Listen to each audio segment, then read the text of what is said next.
Hello, you're listening to Otaku Spirit Animecast. My name is Andrew, and I'm joined here with Chris. Yo. Today's episode is a discussional podcast episode. We talk about the news that seems important to us, that should be important to you because it's important to us, and then dive into our community and talk to some fantastic community members that have left us comments through email, contact us button on otakuspirit.com, or on our Discord. We have a questions channel in there where you can submit questions. Or if you're bad community members, start talking in there because it's bad.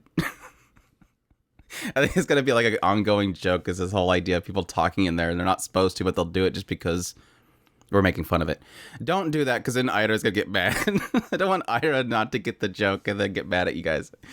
But anyways, yes, it's been a fun last couple weeks. Last week we did pretty much a mailbag episode, which got us mostly caught up, so that's great. But we still got more coming in. We want more coming in, so it's a lot of fun communicating with you guys and hearing your feedback. And yes, your first animes, which has been kind of weird. You guys are weird people who have had weird starter anime that shouldn't be allowed in the anime sphere, but you do it anyways. I'm weird too, so I guess I'm part of that club. You're not weird. That was the funny thing, because we were talking about how these people have like really weird and like sometimes raunchy starter anime, and it's like, well, yeah, technically we started with things like Tenchi Moyo, which is, has lots of and inappropriate stuff in it. We just, at the time, we just thought it was edgy. Now it's just, holy crap, that's weird to start out with that. But it's a lot of fun. I think the new starter anime concept has been a lot of fun. I need to go back and remember who started that, because then they can get credit for it whenever we talk about it. So, but yeah, as always, we're always interested in those weird, fun new concepts for us to talk about. So, but yeah, last couple weeks has been pretty crazy. This week has been mostly crazy because we're moving stuff and getting new floors put in, and it's just been exhausting, and it kind of messed with a lot of things that I had scheduled. But I think for the most part, we kept things going, except for the podcast. Podcast got delayed a couple days, so I wanted to get one up just for you guys that are podcast only listeners. We want to keep supporting you guys, because you guys are definitely a huge part of our community and everything. So especially like our trucker otaku, you out there, shout out. Keep safe on the roads. We have quite a few trucker podcast listeners. So, I mean, what do you do when you're driving for hours a day than to have, us geeks talking in your ear? So definitely love the support. But anywho, with that all said, we should jump into our news, because we have a few exciting things to actually talk about this week that I'm kind of... One that we found out just a few minutes ago. Which one? Miku. Oh, yeah, that happened. Yeah, Miku. Hatsune Project Diva Mega Mix apparently went to PC, and I had zero clue that was happening. It's so great when we try to act like we're like big fans of something, and then something comes up and it's like, wait, when was this announced? Apparently it was announced because they just released it. But why Mega Mix? Why Mega Mix of all the versions? Why Mega Mix? They're probably planning on double dipping and putting Future Tone on there in a few minutes. They always do that. I mean that's technically PS4 has Future Tone and it has Diva X. It's like, yeah, I guess. And then at least with the PS3 it was like different versions. It was like Diva F and then Diva F second. It was like iterations. This is like completely different versions thrown on the Switch. Mega Mix, for those who don't know, is the Switch version of Hatsune Miku, which is fine, but they only have like 170 songs. Future Tone, which was on PS4, which I would have loved to have gone over the PC, that one has like, almost 300 songs on it. And plus the art style is different. With Mega Mix, they go for like a cel-shaded look to make it work on the Switch, whereas the Future Tone is the arcade version, which is like super, detailed shaders and all that kind of stuff on the characters. I mean, two different art styles, so you might like one or the other, but I don't know. It's like I might just do that just because I hate dealing with splitting the HDMI and going through a capture card and everything. Being able to just fire up Hatsune Miku would be really convenient, so I might. More than likely, they got money out of me. Just finding out it was already a done deal. They probably got the money from me. There's a side of me that just loves supporting Hatsune Miku in general. Yep. So that's why I buy I bought the 3DS version. I barely played it, just because I want to support it. Got the Switch version. I played the Switch version quite a bit. It's really nice when you're on the go, but I don't go on the go a lot anymore. I don't travel as much as I used to with my old job. So, yeah, I don't know. Well, I'll probably get it. We'll just try it out. Maybe tonight. We do have a stream, so depending on when this is posted. Thursdays, we have Hatsune Miku streams. So, might just play it then, just to dink around in it and see how it plays. Because, I'm sure it'll play really nicely. So, and since I don't have to worry about my old capture card, I'll be able to capture 60 frames per second. So you guys can see us, the what do you call it, Twitch reactions that we have to have. Twitch.tv/Otaku Spirited, by the way, ED at the end. Might be nice to just start over from the beginning again. We never finished the other one because it was like 280 songs. Oh, and we always get caught up on the other song. I think there might actually be some in there that weren't in the other ones, so that might be a good thing too. It might be fun to just challenge ourselves to clear everything. Literally clear everything. That's what I was trying to do on the last week, was clear all the... We've been trying that for a long time. I think that's only something we successfully did with like Project Diva F. But because the normals and easiers are just so painful anymore. Yeah, I mean, they're in sometimes cases harder because you're overthinking about it and stuff. So, and sometimes the notes move slower. But yeah, we'll check that out. I think it's like $40 for the base package, and then like $59 for the full $39.39. Andrew. Yes, $39.39. That is the Miku thing. Anyways. Yes, that news. Our next bit of news. We finally got a trailer for Urusei Yatsura. So, yeah, Urusei Yatsura it's happening. And now we have proof because they actually animated something. Now, it could be just vapor. Like, they just created this trailer just to make us think that it's animated. But apparently it is happening. So, check out that trailer. It's some major nostalgia coming out of that thing, and I'm super excited for this to come back. Of course, this is the kind of interesting things that came from this trailer is that Hiroshi Kamiya is going to be playing Ataru Moroboshi, which is the main character. That's exciting because I think for those who don't know, that is the voice of Araragi. And yeah, when I'm listening to the trailer, I'm like, yeah, that's Araragi, and it's going to be perfect for him to play that role. But yes, also Lum is going to be played as Sumire Uesaka.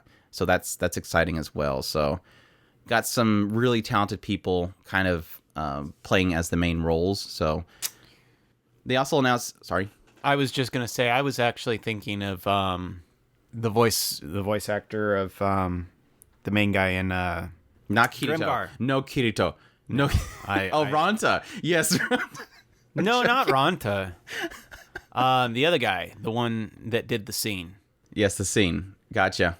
I thought I was thinking his voice would work well with him. So, but Araragi will be interesting to see. I love the art style. I mean, it gives off the old style, plus it's merged with more the newer style. So I really love it. The how that all plays out, because that's what I've been complaining about for a while. I want to see the older style anime kind of mixed with the newer stuff. That was an exciting thing that we got with Ushio and Tor, and this is the thing that brought to my mind when I watched this trailer was Ushio. That was the voice you're talking about. Yeah. The thing that I got from Ushio and Tor was bringing that old style to a modern day, but just giving it that polish to not look old.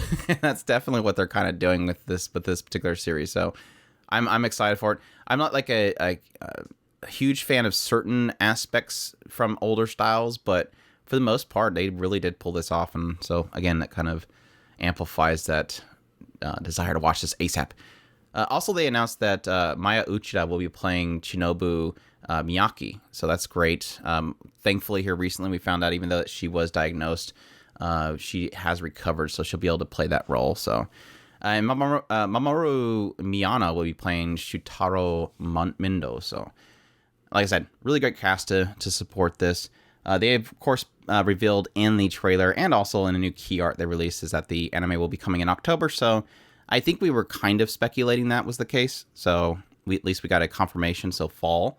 And yes, for any that have forgotten already, this is supposed to be running for an entire year. So, October to October, we'll be getting nothing but crazy shenanigans of this series. So, that's a lot of fun. I'm looking forward to it. Definitely excited for it. And for those that are not aware, for those new fans, which there's plenty out there, this is, of course, is an adaptation of the manga series by Rumiko Takahashi. Of course, a manga that was way back in the 70s, late 70s when it started, and it was adapted as an anime in the 80s, but now, again, we're going to be getting into an adaptation, so great stuff. Really cool stuff. Again, for those that are not aware, this is a series about a boy who meets a beautiful alien, space alien, and the concept here is that he is kind of told that he has to play tag with this alien princess, and if he doesn't do it, the aliens are going to invade Earth and all that kind of stuff. So he has 10 days to touch Lum's horns, or aliens will take over the Earth. As it turns out, the game of tag is only the beginning of Ataru's troubles as he continues to attract strange encounters with otherworldly beings. So, a lot of fun. Definitely look forward to that. So, cool deal. Moving on, we have Crunchyroll has announced that they have plans to release Suzume no Tojimari, or the loose translation is Suzume's Door Locking. This is, of course, the next film in Mikoto Shinkai's works, so all those fans of his works, this is the next one that's going to come over here. The idea behind this is they're going to be working with Sony Pictures Entertainment and Wild Bunch International to get it in theaters pretty much everywhere, so they're working on a worldwide release of the film. Of course, Koto Shinkai kind of, created a big stir with Your Name, so obviously they're probably taking this into account in getting as much coverage of the world as possible so they can get that same success that Your Name had. But, yeah. Two things that are guaranteed with this: it'll probably look freaking gorgeous, and it's probably going to be very, very bittersweet. Yeah, Comics Wave is really good at making some extremely beautiful stuff, so that is no doubt.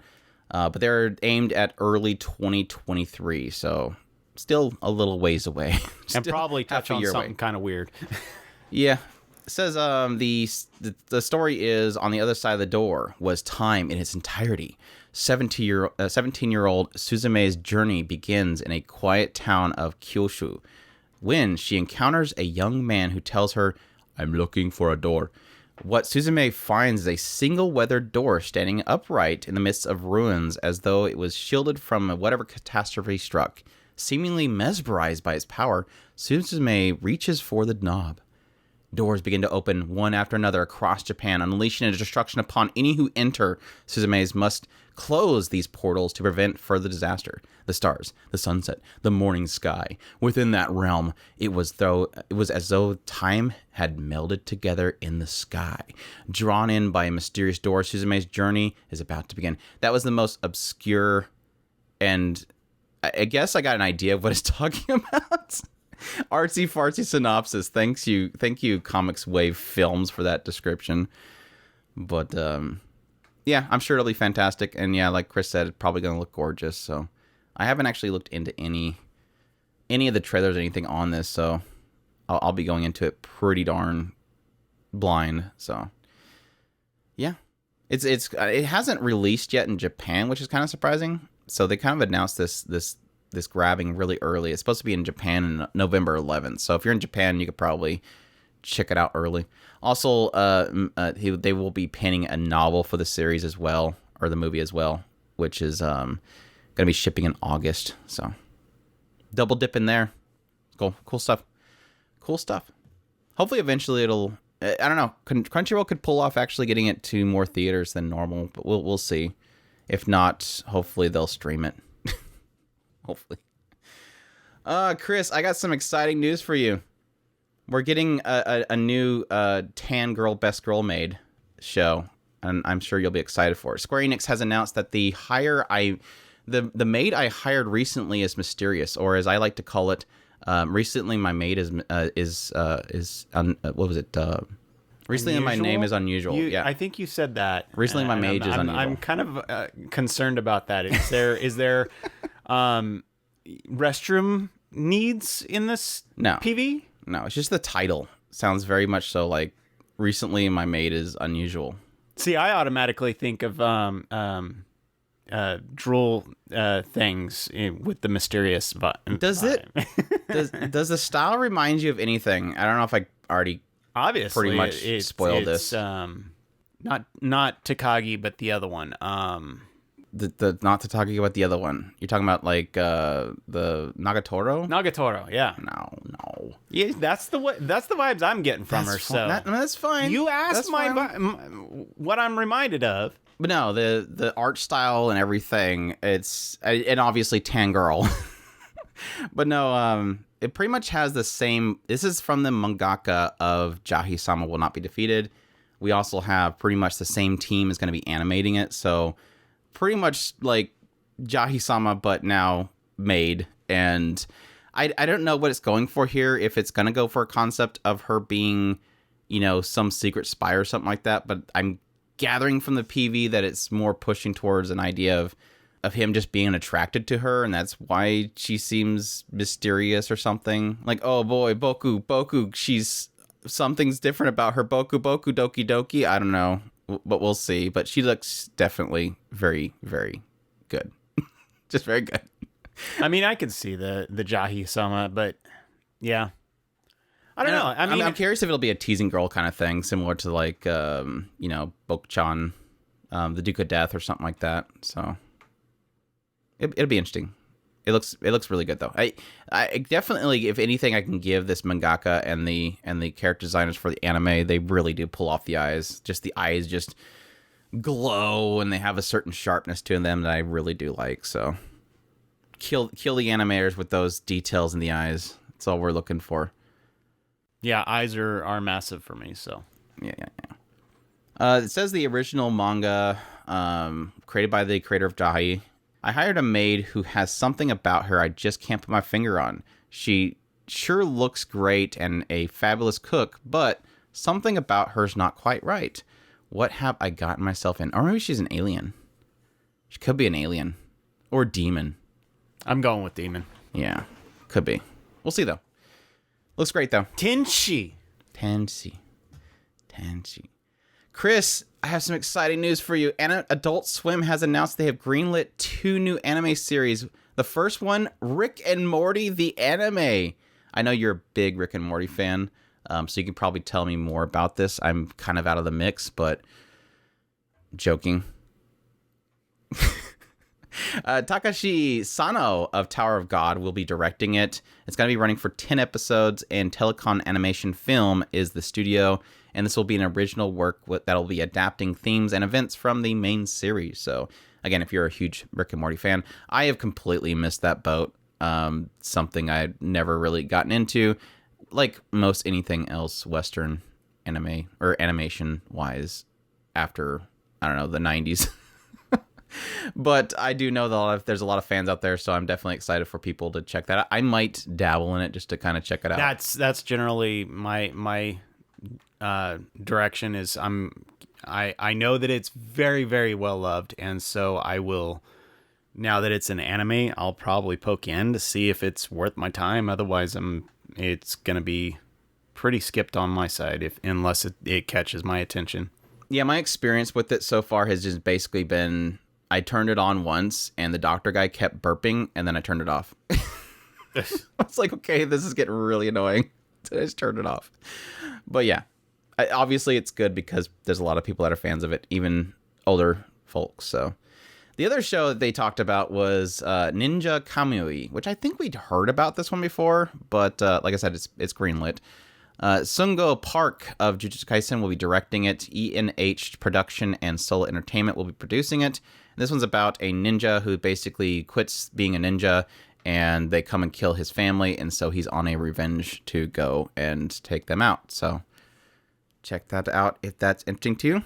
Has some pretty cool arts for the key art, so I'm sure it'll be pretty awesome. Both will be premiering on Adult Swim and HBO Max. So that was an interesting take there. So cool stuff.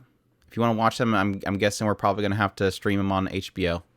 I don't know that Crunchyroll or anybody will get them. I know that Crunchyroll has worked with Adult Swim in the past with things like Fina Pirate Princess and stuff, so hopefully there'll be a bit of a spread of availability there than normal. So we'll see. Moving on, the official website and Twitter opened for the TV anime adaptation of Malevolent Spirits Monogatari manga. This is a series that we talked about a little bit on our podcast about pretty much Tsugamogamis and this guy that really hates them and that he has to now live with somebody that it treats them like family. So cool to see that we got some more stuff released for it. Additionally, along with the original announcement for the adaptation. We also got the studio BN Pictures will be animating it, as well as, like I said, a PV for, getting to see what it's kind of look like. It looks all right. It looks like a lot of it's getting very artsy with its style, but I think that'll probably play in very well with the concept of what it's going for. So, yeah, good to see that's continuing on. But excited for that one. I don't know if you were excited for it or not. I'm struggling to remember what we talked about with it, but I like the idea, the concept of the Tsugamogamis. So yeah. I think it's one of those ones where we've got quite a few shows with it. It seemed like we got like a plethora of them at some point, and then they kind of went away. But it's kind of in the same vein as like yokai and stuff like that. Spirits that kind of consume objects, and again we've had like that one that was about how they were using it to basically help people. Like they would give people Tsugamogamis and as objects, and they would take them home, and then they would investigate, and then they would come back and tell them what's going on in the home, and they would be able to help the people, stuff like that. And yeah, Sugumomo technically is one, but more in the ecchi vein. But like I said, this one's kind of going more for something happened in his past, and he claims that they robbed him of something, like the Tsumogami robbed him of something in his past, so now he doesn't really like him. And again, I think his grandfather or somebody wanting to kind of help him not go down the path of darkness kind of hooks him up with this person that, again, lives with them and really does like them. So we'll see how that one turns out, but that's exciting. It's exciting. Moving on, we have Crunchyroll has announced that they have licensed Chainsaw Man for simulcast for later this year. This has been announced through an email that was sent to me, kind of announcing that they will be working on getting it across 200 countries and territories across the world. They're going to be doing a sub and a dub of the series, so that's exciting for pretty much everybody that's been super fanatic about this getting an adaptation. Of course, it's being done by Studio Mappa, so it looks... The trailer that they released 2 years ago looked really incredible. So definitely exciting news for Chainsaw fans. I kind of had a desire to check out the manga because of how much hype was kind of being built around it. So, and any video I release on it seems to be doing well. So it seems like there's a lot of excitement around Chainsaw Man. So yeah, curious about the grenade head lady. So there's a grenade head lady? Yes. I did not know that there was a grenade head lady. So I don't know. I've been pretty besides she's the one PV, that's got the thing on her neck the pin. Yeah, I haven't seen that. Oh yeah, interesting. Does her head explode? I guess I don't know. I know I get serious vibes of what was that? No Guns Life. It's what is Japan's fascination with lethal weapons being heads? What is that thing? It's just their obsession with motorcycles. It's Chris is playing Final Fantasy 13 on stream lately, and it's yeah, I remember how it was out of nowhere, suddenly we're using a motorcycle that's Shiva put in one, and he's running over people, and it's you're so weird, Japan. I don't know. I don't know. They gotta anthropomorphize everything. Right. I mean, I don't mind, but at the same time, I mean, why? It just looks cheesy sometimes. Sometimes if it doesn't land, it just looks so cheesy, but we'll see. The synopsis, for those that are not aware: Denji is a teenage boy living with a chainsaw devil named Pochita. Due to his debt his father left behind, he has been living a rock-bottom life while repaying his debt by harvesting devil corpses with Pochita. One day, Denji is betrayed and killed. Spoiler. As his consciousness fades, he makes a contract with Pochita and gets revived as Chainsaw Man, a man with a devil's heart. So, there you go. We'll be harvesting more devil corpses as the Chainsaw Man. So, yeah, I know a lot of people are super excited for I don't know if she's the grenade head girl, but like there's some Jaws teeth girl that like everybody's super hyped about. I think back when we were talking about modding and My Dress Up Darling, everybody was like, yeah, you just wait until Chainsaw Man comes out. Everybody claimed that she's gonna be girl of the year. Just wait until Chainsaw Man. So I'm gonna curb my expectations because I'm sure I'm probably getting it overhyped, but we'll see if that turns out to be true. But like I said, the PV looks insane. But again, MAPPA loves releasing insane trailers, and they've been doing insane stuff lately. So I'm sure it'll turn out to be fantastic, just based on the animation alone, if anything. So yeah, we'll see. That's her. No, that's not the girl I'm thinking Rize. of. There you go. The one I'm thinking of is I think she has red hair, but yeah. We'll see. Yeah, that's weird. Reminds me of the Nice Sidonia guy. But yeah. Anyhow, the official website for Fire Force Anime has announced that the manga will be getting a third season. So I know this was like teased and leaked and talked about for quite a while, and then suddenly we got a actual confirmation on it. So, but yeah, pretty cool. Excited for that. I'll probably get, before that comes out, I'll probably get caught up on the series. I think I was like halfway through the second season, so it's not much for me to get caught up on it. I don't know why. I think I wasn't liking the current arc they were getting into, and I got kind of bored, and so I dropped away from it and never got back to it.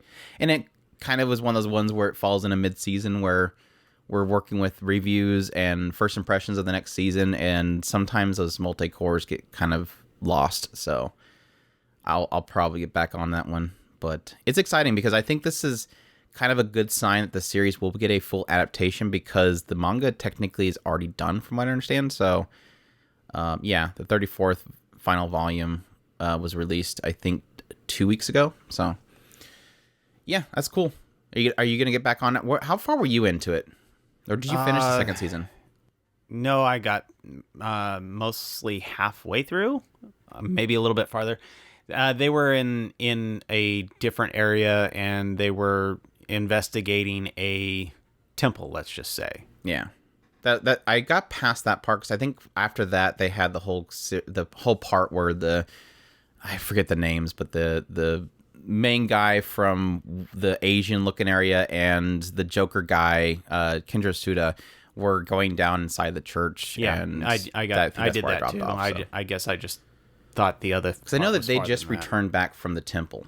Yeah, they just got back home and they were given their report, and they started talking about the whole pi thing, the pi number thing, and all that stuff. Mm-hmm. I mean, it was getting to something very interesting that I kind of had my assumptions on what it would end up being, like what is powering everything, and that stuff was getting very interesting. So, and again, Kendra Suda.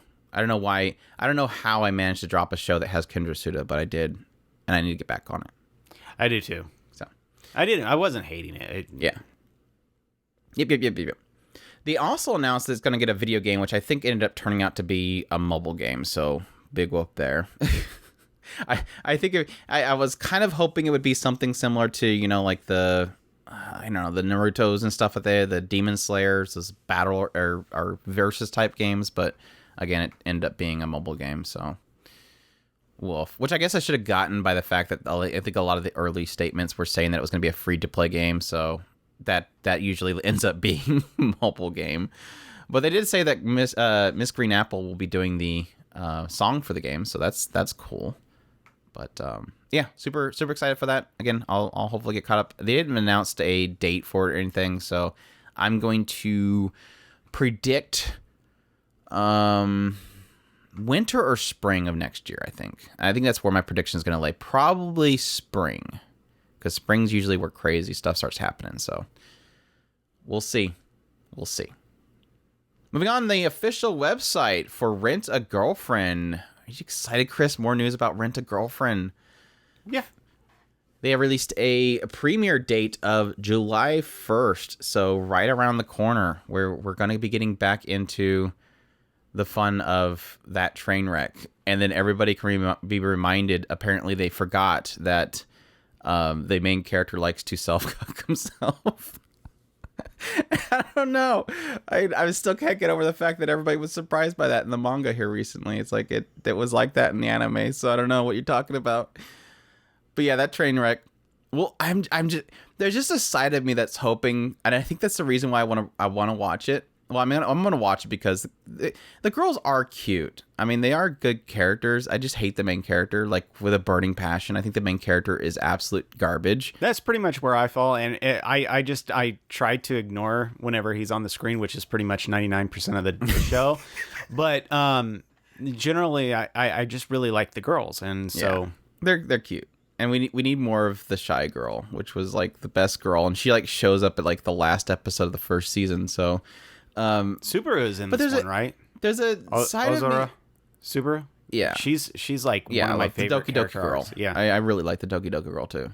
I think the only character I was like very met on was the main poster girl, and I actually believe, and this is like a very rare thing for me, honestly, for all the girls of this show, I just like, my mentality is, I don't have the mentality of I want this girl to win, and I want the main character to choose this girl. I want all the girls to just leave the main guy. Like, that's literally my mindset.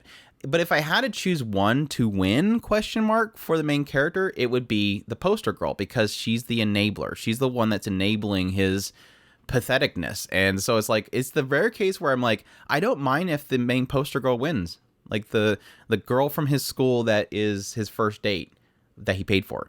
I kind of hope that they will redeem what's her face, the girl that's played by Aoyuki, because she's voiced by Aoyuki. I kind of hope that they will redeem her. I don't think they'll ever will though, 'cause she's just super nasty, and that hurts because it's Aoyuki.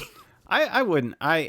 But when it comes down to it, I mean, we did kind of disagree on her. I don't think she's that bad. I think that really a lot of it is she's an enabler in a way as well. And that in a weird way, they kind of deserve each other. I mean, he's just such garbage, and she's, as long as Doki Doki girl and shy girl just get out of the picture, we're happy for them to find somebody better. But abusive girl and poster girl, they're fine. I like that I'm using these weird names. I mean, I kind of like her in this weird way, but when it comes down to it, yeah, they deserve each other, really do. They're both garbage in a way. Anyways, we'll see how that turns out. That it will be the usual train wreck. I'm sure it'll be a lot of fun. So, yeah. Moving on to other things that have gotten TV animes. We got our next one, which is an an episode. A website was open for the manga Yuri Is My Job, and manga getting an anime adaptation. Let me restate that. Sold. This is top of the chart, best of the year, all over it. Let me retry this. So a website was open to announce that the manga Yuri Is My Job will be getting a TV anime adaptation. That was a much better statement of what is going on here. So sorry about that. But yes, they released a trailer for it. They released a key art for it. The thing that I got a kick out of was that they released two different key arts. So you have the first key art shows the two girls. You know, one looks very prince, looking down to the princess girl, and they're like, and she's kind of barely got her hands touching her cheeks. And the second one looks, she's all ticked off, and the other girl's scared. It's like the prince suddenly becomes angry, and then the princess is like, holy crap, what have I got myself into? And so my immediate thought was like, oh gosh, this is going to be one of those, like, there's the top, there's the bottom, and it's going to be abusive and stuff. And then I read the synopsis, and I'm like, actually, this sounds really cool. So the synopsis is the story, which centers around Hime, a high school girl who deeply cares about her image as a sweet, helpful princess, but on the inside only cares about herself. Against her will, Hime gets manipulated into working as a waitress at a place that's part cafe, part theater, where all the waitresses pretend to be students at a fictional German all-girls boarding school. Hime finds herself falling for another waitress at the cafe, who in front of customers gives Hime love and devotion like she's never known. So, again, the first key art. There's just one problem. Behind the scenes, Hime's crush hates her guts. So I think it's going to be one of those things where, like, the quote-unquote prince girl, the girl that's doting on her in front of everybody, like, probably hates her very princess, sweet nature, and thinks that she's just probably a liar. I don't know. It sounds funny. So we'll see. I'm very, very hit. No, I got that backwards. I'm very miss hit with when it comes to Yuri anime. So like Bloom Into You was like a very rare case where I'm like, I really like this Yuri story. Typically I don't like Yuri shows because it's always, one person's forcing themselves on somebody else until they agree to it kind of thing. So your thoughts? Andrew hates Top Bottom more than me. Yeah. It just feels so samey. It feels very samey. And it does kind of, it's not like it relies on a lot, but they do play a lot in Brick's characters with that kind of concept. So that's true. I don't know. I just don't like the whole idea of forcing until somebody accepts. Yeah. We'll see. But it looks decent though. The visuals and everything looks good. So we'll see how that turns out. I'm pretty excited for it. Some of the character designs are kind of shrug, but it looks decent. So we'll see. Holy crap. Her character design does not match the key art at all. I thought that was a different character. I literally thought that was a different character. Look at this, Chris. So like right here, that's supposed to be her. Like in the anime version of it with the trailers, it looks a lot more, I don't know, saturated and flat. How weird. Usually the key arts are pretty close. That is nothing alike. I don't know, maybe the light novel artist drew the key art. How weird. How bizarrely different. She's a total masochist. She's a bottom. But through and through. Bottom and top discussion aside, Yui Ogura and Sumire Uesaka will be reprising their roles for it. Apparently they did a manga promo for it a while back. Maybe that was what that trailer was. I don't know. How weird. How bizarre. Anyways, but yeah. That's cool. Be looking forward to that. Moving on. Speaking of the Duke of Death and His Maid that we talked about earlier, we have the second season of the series has pretty much got a date set for it. Not really, but they have announced on Twitter that the series will be returning in 2023. So still got a ways to go. Let's go back to Andrew's prediction time.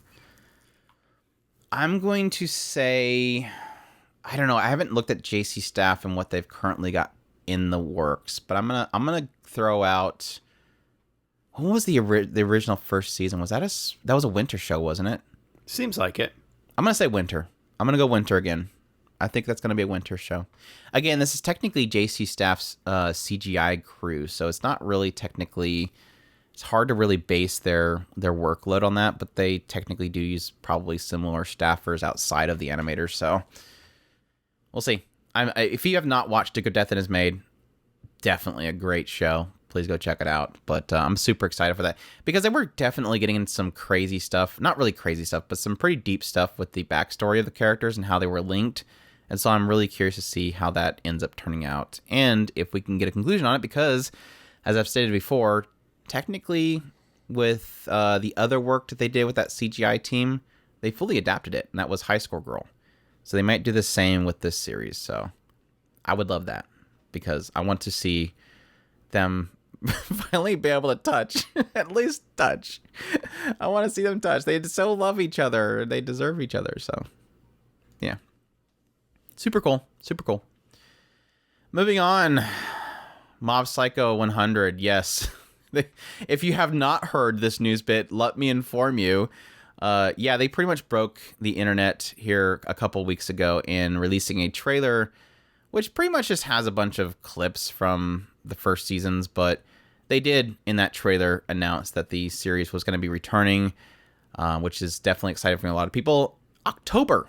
Yes, right around the corner. So fall Mob Psycho 100 Season 3 will be returning in October. So really cool. I've stated quite a bit that I didn't like the first season at all. I really didn't. I didn't get the hype. Everybody was super excited about it, and I did not get it. It just wasn't for me. But the second season really did sell me on the series, so I am kind of excited for the return of the series. So, how are you on Mob Psycho? Did you ever? No, I never finished the first season. You didn't. I don't know. I seem to remember that I was trying to push you a little bit because I was enjoying the second season. And I almost did, but it was one of those that just time got away with it. And I've always been kind of about what's his name, One or Pan, something like that is the guy who wrote his stuff. Oh yeah. I'm very, very iffy on his stuff. I mean, I generally started to like One Punch Man, but that was more because of the background characters. I didn't much care for the main character. That's the same with this show. Like Mob, I don't really care much about. Like that I agree with you there. And I think we were on the same page when it came to the first season, honestly. And I think that was why I was pushing you when I got into the second season and I was enjoying it. It was like, oh wow, Chris, I actually like this show now. And yeah, a lot of it has to do with, like, again, the side characters who technically really did kind of change my perspective on it. Like, I forget what his name is, but the guy that is technically his parental figure, the scam artist, like getting into him and just suddenly realizing I really like his character. Again, it never is me going, holy crap, Mob has seen so much development. I mean, he technically had a really solid point in the second season that I was like, holy crap, I really like what they're doing with Mob right now. But overall, it's just Mob. He's just there. He's just existing. I mean, it's one of those things. It's like people when we first talked about it, it was like we got into how much we didn't much care for it, and everybody was like, "Well, you're missing the." No. We get the jokes. I when it came to One Punch Man, it was like, we get the jokes. We do more than most. We get the jokes. When it comes to Mob Psycho, I understand what it's trying to do, but when it comes down to it, while I do think that it's some of it, the characters are really well. I think that the writer's main strength is his character building outside of his main character. He doesn't have a very solid ability to write the character itself because he tries too hard to make them really, really deadpan, or for a lack of a better term. It makes you wonder if he purposely makes their main character very flat and very like the same as they were the first episode, just to make the side characters more dynamic looking, I guess. Yeah, like you can see the contrast between them. I don't know if that's purposely done. That's one of the funny things about it is for a character that he seems to really want the main character of One Punch Man or the main character of Mob Psycho. I think Mob Psycho is Mob, right? Yeah, I can't remember Mob and Saitama. Saitama, that's him. He really wants them to be great characters, because you know that he loves those characters a lot, but he doesn't set them up well, and so they don't, and it gets so sidetracked in writing everything else around them that it takes too long for you to get to the point where you go, oh, I see what you're trying to do here. So hey, that's my opinion. Don't kill me for it. Let me be perfectly clear. I do see that there is development in Mob. He's going from being very timid, very, unable to speak to other people. He's got a lot of social issues. I do acknowledge that he is getting stronger. He's getting more, I guess, brave about how he interacts with people. And that is definitely a point of the series. So don't get me wrong. It's just the developments aren't as much as you would see in the side characters. And that's kind of where I would kind of put it. So... And I think the other problem that I always had is I've never liked One's artwork. I've never liked his artwork. And I think it's really great that there a lot of the animators and stuff with his particular works, maybe minus One Punch Man season 2, really do manage to bring him to life and put a lot of really great animation in there. And that's, I think, have been a lot of the draw for a lot of people for the series. And I fully acknowledge that too. Like I pointed out several times back when season 2 aired that there was one particular fight that was all one, it wasn't one cut, but it was all one battle, and it flowed so well into itself, and the choreography and the fight itself was so beautifully executed. So it does have me excited for season 3. That's for sure. That more than anything, I will acknowledge his artwork really lends itself well to animation. Yeah. I go. So now that we've lost half of our listeners, let's move on. Some pretty cool news around Polygon Pictures if you're a fan of them like I am. But apparently Netflix have revealed that Polygon Pictures will be animating one of the upcoming segments of the third volume of Love, Death, and Robots animated series. So for those that aren't aware, Love, Death, and Robots is a kind of a series of short stories in a series form on Netflix. And I dabbled a little bit in it. I think our other brother kind of turned me on to it. He's like, yeah, there's these cool episodes. It's one of those ones where you kind of just say, hey, check out this episode, this episode, this episode. They're the good ones. The rest of them you don't have to worry about. But they're their own segmented stories. And like I said, it's pretty cool to learn that Polygon Pictures is going to be doing a segment of it. Probably the most interesting synopsis given for it, that's for sure.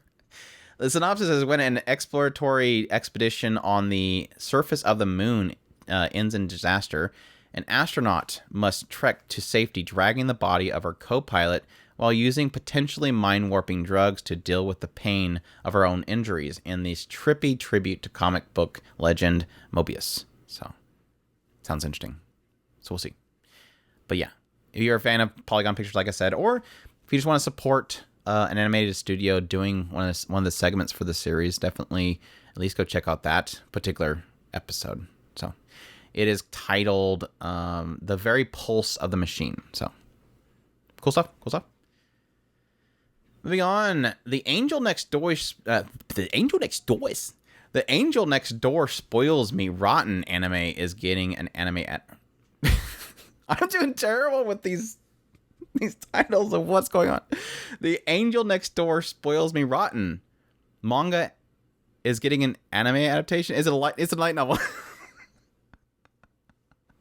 Oh my gosh, this is terrible. So there's a light novel. It's called The Angel Next Door Spoils Me Rotten. It's getting an anime. And they released a new teaser visual for it. This teaser visual announced that the series will be premiering sometime in 2023, and that Project Number 9 will be working on it. So that's definitely cool. She looks cute. This synopsis is Amane lives alone in an apartment, and the most beautiful girl in school, Mahiro, lives next door to him. What a shock. They've almost never spoken until the day that he sees her distressed in a rainy day and lends her his umbrella. To return the favor, she offers to help him around the house, and a relationship slowly begins to blossom as the distance between them closes.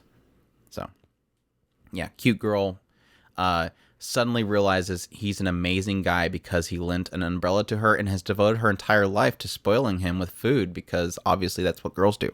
So if you're excited for that one, like I am, aside from my joking, she's the perfect girlfriend. look forward to that. There you go. And maybe we already have our best waifu of 2023 already laid out. So just put a pin in it. We've already figured it out for next year. We'll see. Moving on, we have a follow-up to our previous news that we talked about, that Netflix was looking at possibly introducing ad support, low-costing tiers for their subscription service. Well, apparently, according to New York Times, they have reported that Netflix may add ad support by October or December of this year, or between October and December. So it looks like that whole idea, I mean, having obviously the CEO Hastings talking about it, it's just, this kind of gives a little bit of confirmation to that. And this was apparently leaked through a internal memo that was given to New York Times. But the interesting thing that I found from this, because again, we've already pretty much talked to death about this whole idea of having ad support. Again, we talked about how it depends on how many ads you get, how less costing it is. But the interesting thing that came from this memo was additional thing that was kind of added in that memo, which is that they have plans to crack down on password sharing at the same time.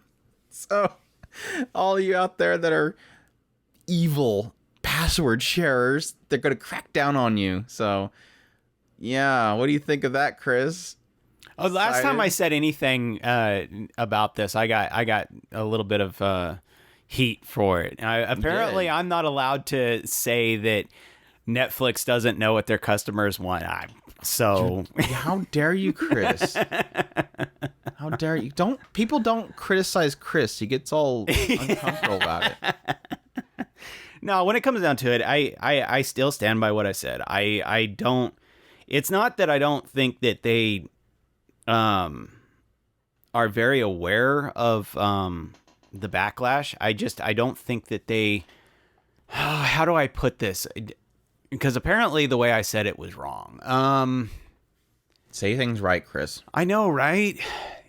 When it comes down to it, people have an expectation, and when a customer builds a relationship with a business, after a certain point, businesses get to a point where they're so large, they start to lose their ability to relate to the customer.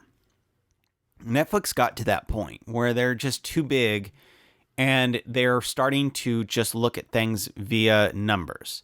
And they make gambles based on how many what will their number loss be compared to their number gain. They're making a bet based on, we have this many people that are sharing passwords, therefore this is how much we will gain versus how much they will lose. Yep. But their mindset is based on the idea of this is what we will gain versus how much we will lose. They're not taking into consideration the psychology of the customer themselves. That psychology is, you sold me on, and no, people are not thinking along this line, but this is basically the mindset of the customer. You sold me, this is what I could do.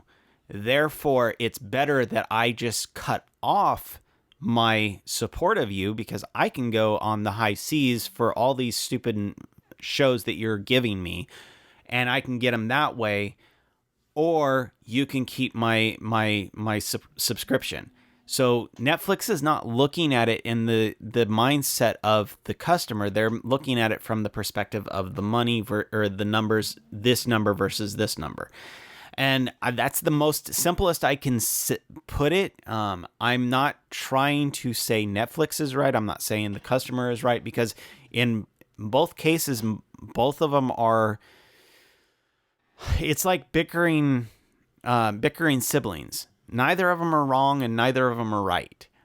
There's gray areas in all of this crap. I mean, Netflix is technically right in the fact that they want to make money. At the same time, the customer is right in the fact that they already are giving them a service this way. Changing that entire dynamic is technically wrong. So it's a catch-22 for Netflix. It's a catch-22 for the customer. They both want what they want, and neither of them are willing to bend on this, because Netflix can't keep losing this way, and the customer technically already is sold. They need to find a better way of resolving this issue, and cutting them off and saying, no, you're not going to have it. And, oh yeah, by the way, we'll give you can still subscribe and pay for and do ad support at the same time, I guess is a compromise. But I think it's a compromise that, to me, is, how do you put it, it's an unrealistic expectation, I guess is the better is a viable way of putting it. It's unrealistic to think the customer, that's the best solution. It's not. The best solution is to encourage them wanting to do multiple accounts. Well, that's the struggle that it has, is it's twofold. And the joke that continues to be, for those that are not aware, Netflix used to actually encourage a password sharing. That was their whole shtick, was that, all these other services that don't want you to share, we are fine with it. And now they're really backtracking it. And it's one of those aspects of, they are trying to turn the blame from their own issues, which is that they don't have the content there that people want. And for anybody that is account sharing, it's because they don't feel that they themselves have enough on that platform to justify an account. The only reason that I think a lot of people do account share is because they just want to pop in to watch one thing. There's not enough content there for them to have a $20 a month subscription. And they don't understand, and again, this is one of those aspects of do they not understand, or do they just want to deflect attention from their own faults, which is that they are not producing the content on their platform that justifies $20 a month. There's so many other services out there that have plenty of content flooding into that. Crunchyroll has weekly 40 plus episodes of shows launching on their platform. You have Disney Plus, lots of content and movies, Disney movies that are launching on their platform on a regular basis. And they all don't cost $20 a month. All of them costing a fraction, a quarter sometimes, of the cost of a Netflix account. And if they can't justify you paying 4 times as much just to get on their platform, people are going to either share or they're going to not do it. And this mindset that if you suddenly lock off people from being able to account share, that suddenly that group of people are suddenly going to just sub up, you're going to have a rude awakening. It's not going to happen. Instead, focus on producing good content and focus on that. It's one of those things that when you see the business start the death spiral, it doesn't matter what anybody can say. I mean, yeah, maybe they can figure it out and change the direction, but no matter what we say, I mean, nobody at Netflix is likely listening to us, so it's not like it really matters. We had one person, but he doesn't work there anymore. It's one of those things that when I mentioned this back with World of Warcraft,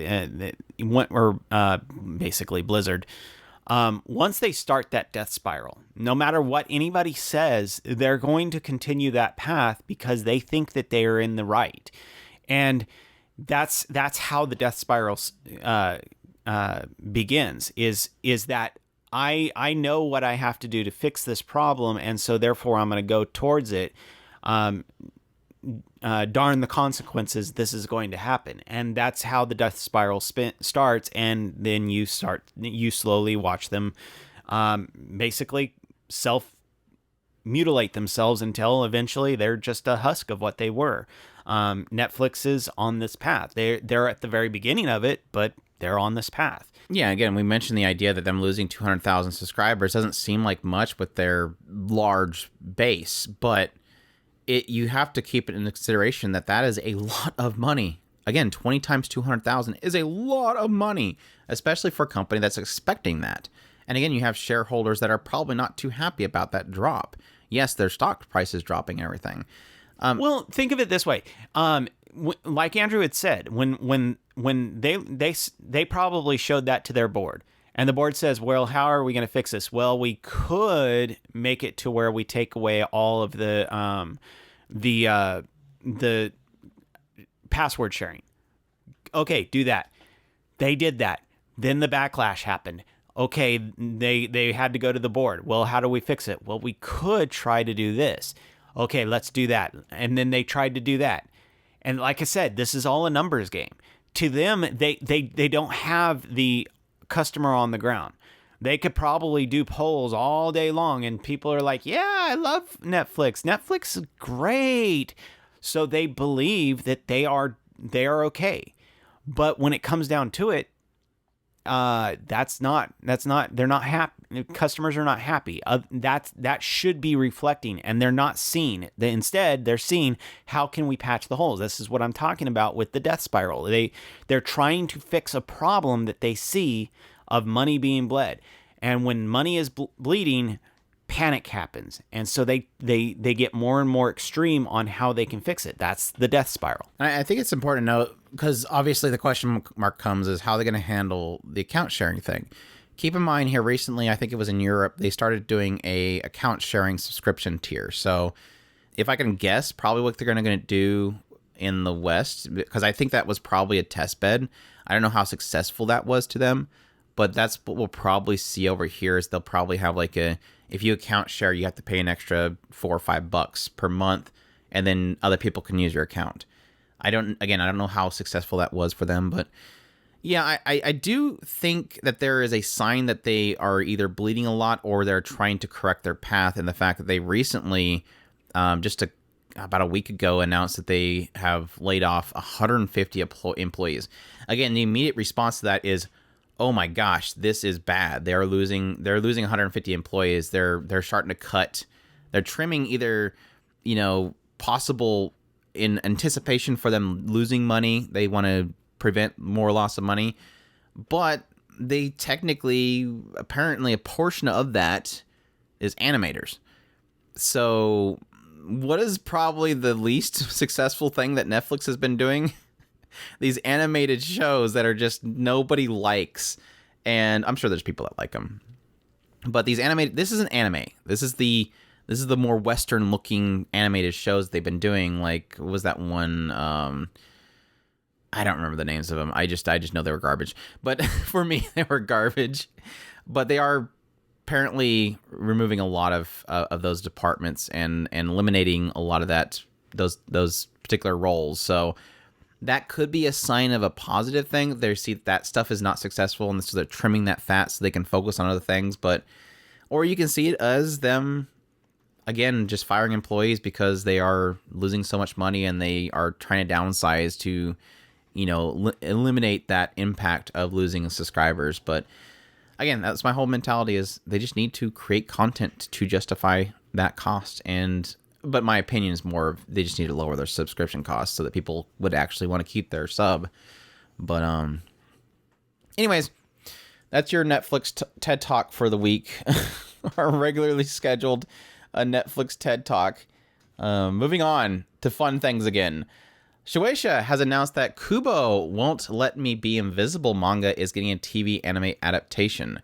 The studio that will be working on this is Pine Jam, and the synopsis is first-year high school student Junta Shiraishi is a mob character who goes unnoticed even when he's standing right next to you.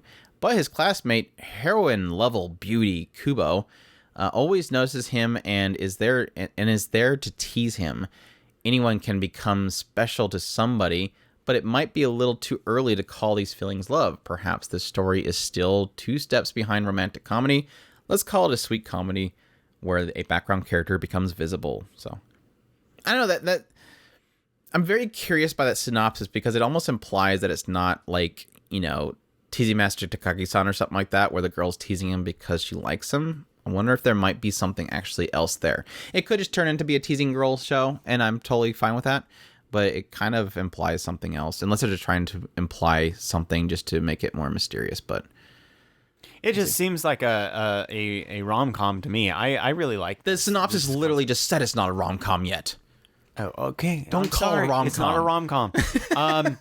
It's totally and completely, it might definitely probably not be a teasing master Takagi-san. So I love it. The rise of the teasing girls genre. I'm liking it. I need to make my video on that. I keep talking about making a video on the rise of the teasing girl genre. I like it. I want more of it. Speaking of teasing girl genre, sort of. The official website for Shikimari is Not Just a Cutie has announced more delays for the series. I kind of reported on this on a video a while back. Some of it's no longer relevant, but there is still one relevancy, and that's that we've seen 3 or 4 delays on Shikimori's episodes, and we're going to see another one, which is going to be the May 28th episode, which is episode 9, will be delayed until June 18th. So, oof. Sorry to all the Shikimori is Not Just a Cutie fans. I think most of the discussion around Shikimori is Not Just a Cutie completely died after the second episode. So I'm not sure exactly how many people are still super invested in that series. But yeah, that, of course, for those that are not aware, this is mainly due to the fact that they had almost 2 weeks total that Dogakobo was not working at their facility due to a little bit of an outbreak of the pandemic in their particular studios. So this is probably them trying to not just completely cut out episodes, but maybe just kind of stagger the delays, and so you don't see too much of an impact. So, but it does look like they're continuing on all the way until July 9th with the 12th episode finale. So I guess giving them credit for the fact that they did not end up delaying this completely an entire season, because that was my failed prediction. I guess you got me, Dogokobo. You proved me wrong. I'm all for that. But yeah, even with like 3 or 4 weeks of delays, they somehow managing to actually complete this season. So good on them. But hopefully the staff is safe and they are staying healthy, and anybody that was inflicted by it are recovering quickly, as always. So there you go. And our last bit of news. Exciting, Chris. Neither of us want to talk about this. But yes, apparently a group of employees at 7 Seas Entertainment have apparently formed a union. So they call it the United Workers of 7 Seas.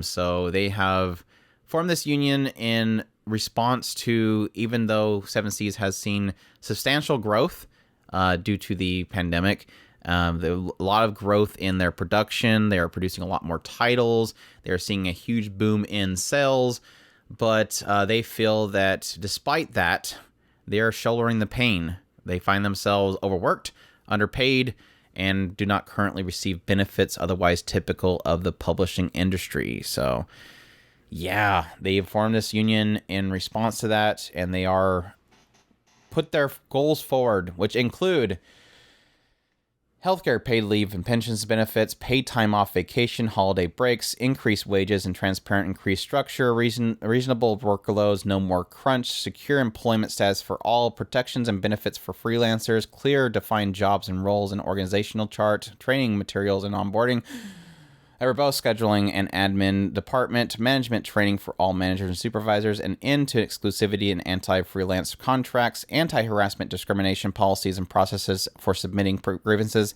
That's technically legally required, but sure. Bonuses and vendor gifts, reimbursements for costs, inter-department communication, and increased staff for overburdened departments. It's not much. It's not much. So what do you think, Chris? I talked about this a bit. I kind of stayed pretty neutral on this so far. I know that there's a lot of people that are jumping in to get their titles out there. 7 Seas exposed.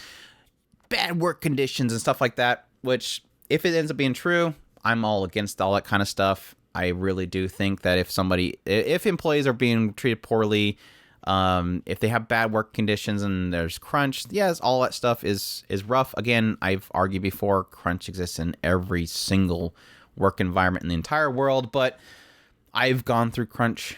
I don't like it, but sometimes it's required. But that aside, I think the more I look at this, the more I don't want to state things outright quite yet, but there's a lot of signs that are really giving me a lot of pause on this, and I don't like the fact that people are jumping on this as being a positive quite yet, just because I don't think the evidence is quite there yet. But yeah, thoughts. It's frustrating because we've talked about this in other things. One of the funny things about this is there's nothing funny about this, Chris. Yes, there is. We got into a kind of an off kilter discussion about just recently with the whole Anya thing. Andrew had controversies. Yeah, controversies. It's and not saying that. And this is just like Andrew had. I'm already getting frustrated in the fact that I have to say this because it's a really annoying. To preface everything. Exactly. You can't talk bad about unions. It's always positive. This is the frustrating thing because by me saying anything, automatically I'm on one side or the other, and this is exactly why I'm talking about this. I am so frustrated in the fact that I feel like I have to preface the entire thing with this. Just because I say this does not mean it's dumb, because of the fact that you have to be on one side or the other. We should not be in this narrative state where literally you have to, just like the Anya thing, if I say, when I made the joke at Andrew, we have to be mad about this. Well, automatically that means Chris doesn't, or is for this, or Chris is against this. No, just like Andrew was saying in his video, and I agree with him 99.99%. I don't think that there is that. I think that it's just a show where they're talking about a girl who's really, really happy that her dad is so cool. I don't waku waku. I mean, that's the whole Outrage point. one way or the other. Yeah. Why do you have to be mad on one side or the other? Why do we have to be mad about the fact that your is has Rule 34 all over the place, or you have to justify Rule 34?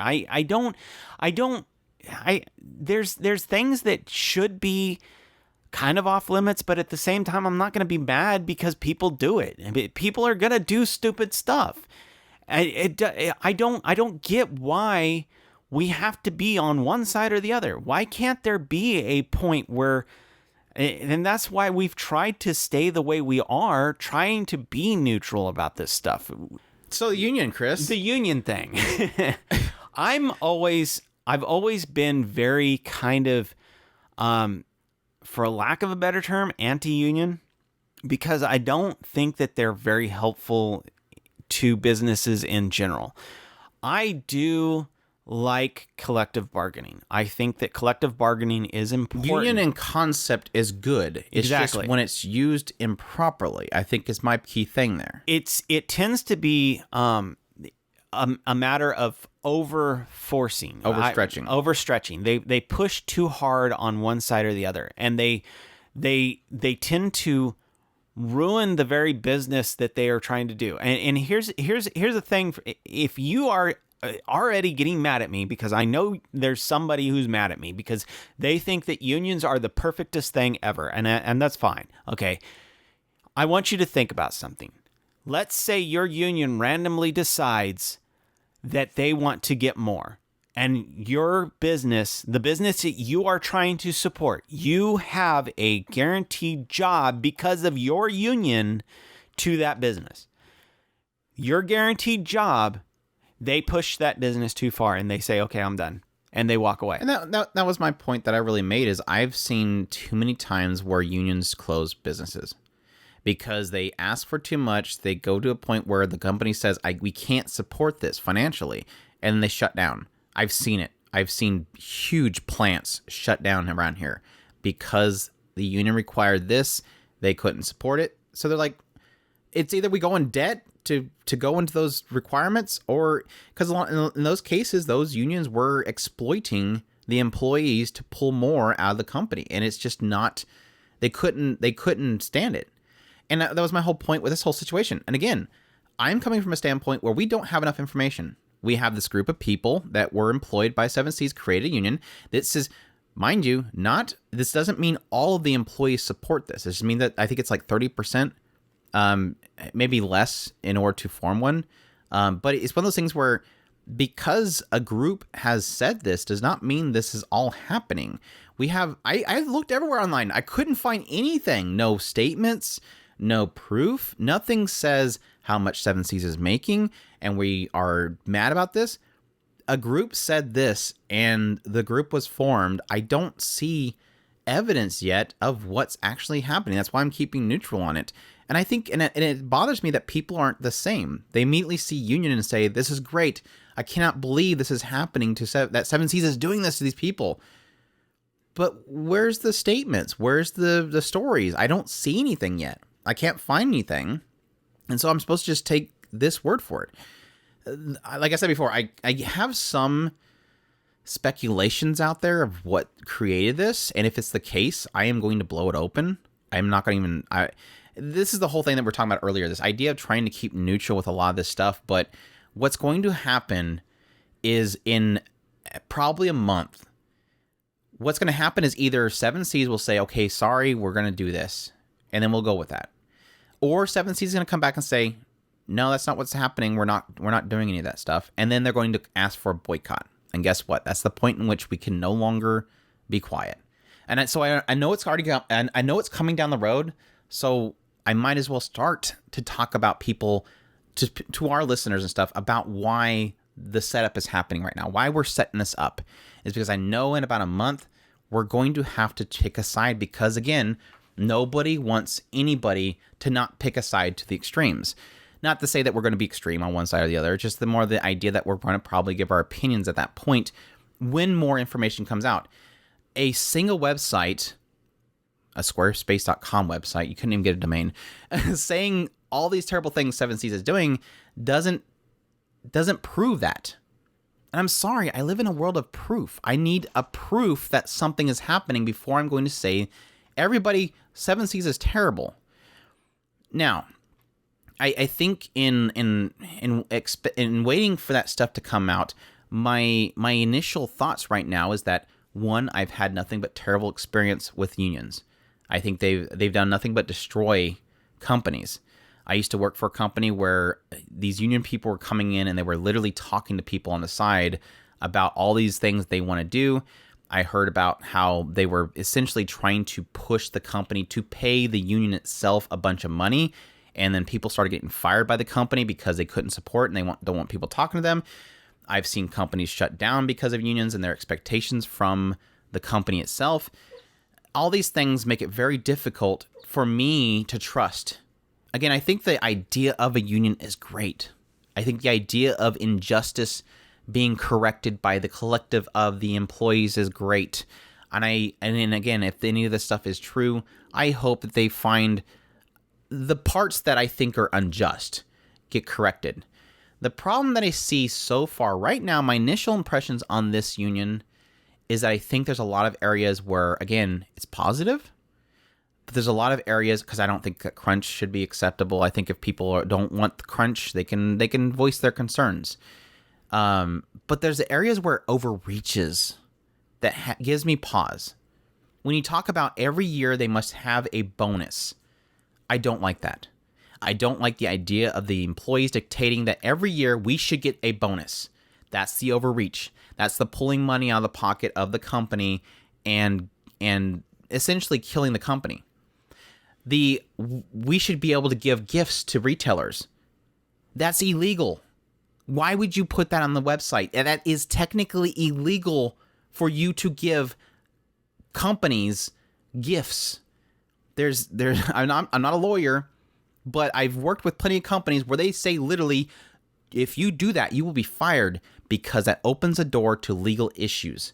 Do not give gifts to retailers. Do not give it to the companies you're buying from. Do not give gifts from one company to another. It's just a very bad area to be in. There's some other stuff in there that I don't really want to get into too much, but a lot of it's really just they feel like the company itself is inadequate in its management to support how much they're pushing out. I kind of agree with that. I think those are good grievances to have with the company. Again, the anti-harassment and discrimination stuff. Again, that's a legal matter. If they're not protecting people from harassment or discrimination, go to the authorities for that stuff. That doesn't require a union to fix. So again, there's a lot of emphasis on freelance and that kind of stuff that really gives me a big question mark. There's a lot of stuff for protecting employees from having to translate things that are uncomfortable for them. Just say you don't want to do it and they'll find somebody else to do it. That stuff doesn't, and there's a lot of question marks that are coming up right now that is, okay, here is a big preface here. These are the speculations that people have. These are not confirmed true.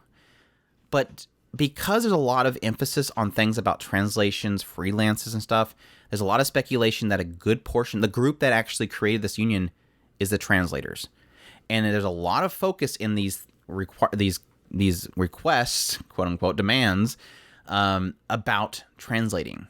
So it makes me believe that the translators might be the ones that form the union. Again, this is speculation.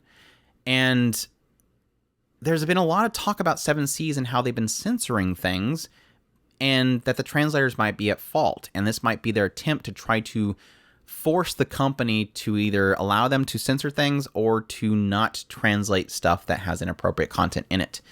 And so that's the area where I'm saying, when I think about that stuff, it makes sense. Again, it's speculation, and I'm holding my tongue in claiming that that is 100% true and making a video and making my claim, but that stuff gives me a lot of pause. And I hope that gives other people pauses, because I think the big concern that I have right now is not so much that I believe the union's bad, or I believe Seven Seas is bad. It's more of, why are people jumping on the bandwagon that this is a good thing just by seeing the title of the videos that people are releasing? You guys have zero clue what's happening in there. You have zero clue what the union is. The union's not saying anything that specific cases, and Seven Seas hasn't said anything. So why are we jumping on a bandwagon that this is good or bad? This could be one way or the other. And I think this idea that because Seven Seas has seen huge growth since the pandemic started is a bad thing to consider. I worked through the pandemic as a procurement manager. We didn't see growth in sales. We've seen growth in costs. Because this idea that everybody's at home and they're reading books and they're buying more books and that Seven Seas make more money, that's fantastic. But how much does Seven Seas pocket there?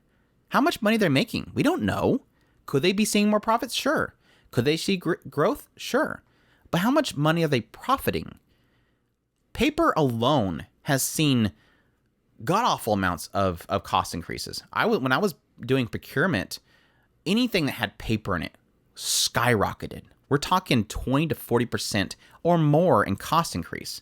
I mean, our mother had cabinets put in. It was so delayed because they were hoping the cost of wood would come back down. The pandemic brought more than just increased sales of Seven Seas. It also increased the costs. So to say that because they've seen growth means that they are making more money is not true.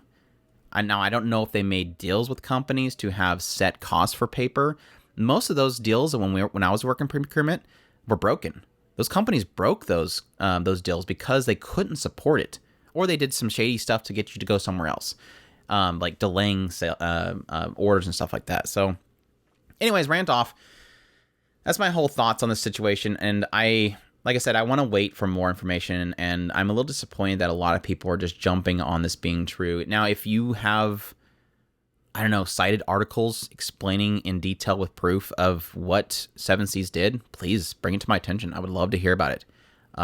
If I'm not really defending Seven Seas. Let me be perfectly clear. If they're doing this stuff, if they're treating their employees poorly, if they're forcing people to translate things, like forcing, I'm not talking about, well, they said that they had to translate this and oh my gosh, they had to translate it. Like forced, like you're going to get fired unless you translate this thing that makes you uncomfortable, which again, I technically think that they should, because your job is to translate.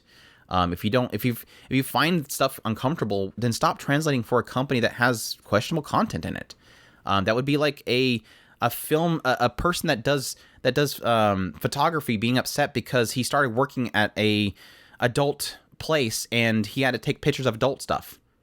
You can't just suddenly say, okay, we got to stop taking pictures of inappropriate stuff because this guy doesn't like taking pictures of inappropriate stuff.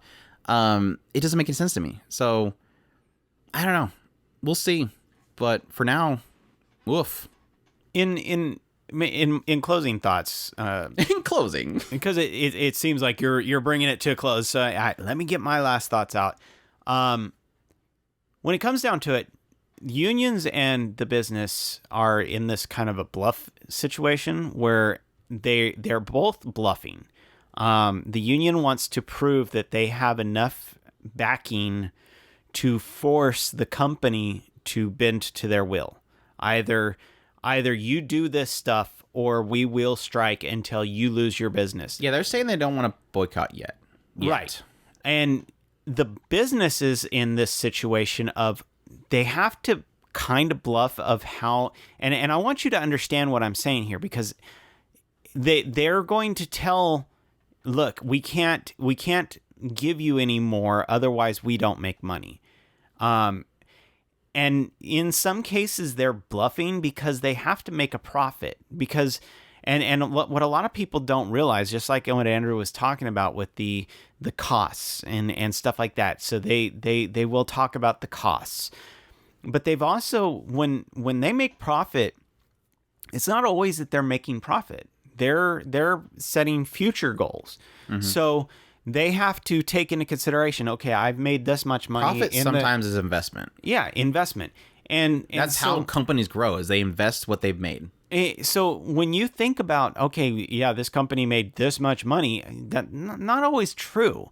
They might hire a new person. Okay, so that person has to be hired in at the same cost as all these other people. So not necessarily that they're going to, in the future, be making that much money. It shows on paper that they made this much money, but that's not always true. Plus, you have dividends that have to be paid out if it's a big enough company, which I seriously doubt. Seven Seas doesn't seem like it's in that category yet, but somebody's making a profit off of that. They put the financial money out there originally to get this started. So doesn't that person deserve some money? I mean, it's frustrating because, I mean, if you were to start a business, you would expect to make money off of that business. And a lot of people, for whatever reason, they think that the people who start businesses are endless money bags. Usually the person who started the business is the one who gets paid last. Nobody ever considers that.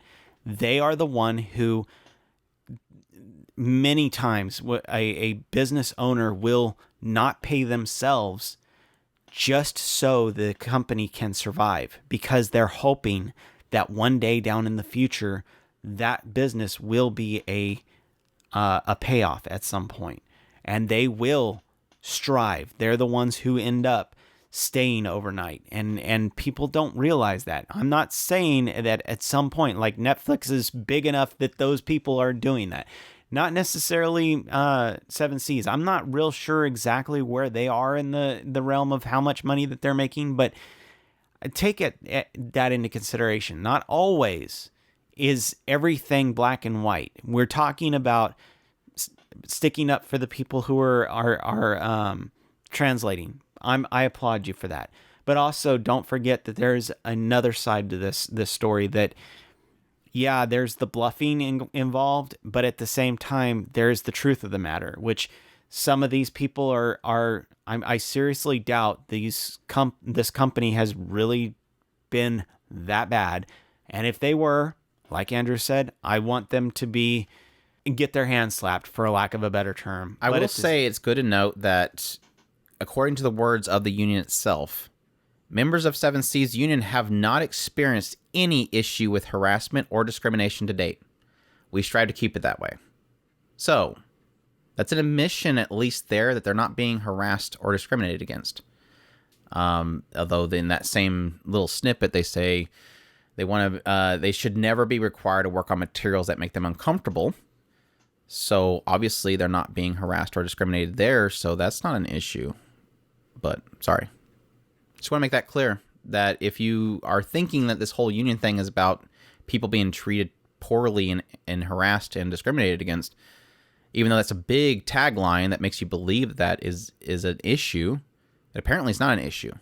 There's been no harassment or discrimination to date for at least the union workers. Again, it could be that they've seen it and the people that are not a part of the union yet are not speaking up. So I will admit that. But anywho, we'll see how this turns out. But like I said, we'll remain neutral. It could be a good thing. It could be a bad thing. I hope it's not a bad thing. I would love to see this company continue. I would love to see that these people are happy with their jobs. Obviously, it seems like a portion of the employees are not happy with their jobs, and that, I guess that's the big key thing there, is that there's a little bit of a fear about, since this is obviously not the entirety of all the employees. It seems like there's plenty of people that do enjoy their job still because they're not a part of the union. And so there is a fear there that, despite the fact that they do get that statement that they seem like they do love Seven Seas and they want Seven Seas to be successful, how much of that is really them looking out for the best of the company? But we'll have to see as it goes along. I hope.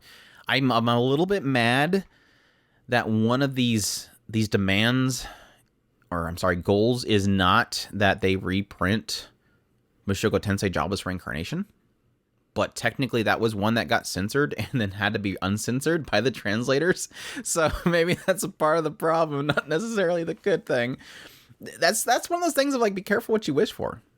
I mean, yes, there's a future that everybody's happy, the company is successful, the demands were met, they make lots of money, everybody makes lots of money, and we get everything we want. Or there could be the other side of it, that either Seven Seas closes, we no longer get the rest of the Mushoku Tensei printed, for example, as an example, or everything going forward has to be censored because they need to meet the expectations of the translators that demanded that they no longer translate what makes them uncomfortable. Even though technically translating to censor is you still dealing with something that's uncomfortable, which doesn't make no sense to me. But it's frustrating because at this point, this being started, whether you choose one side or the other, this happening is not.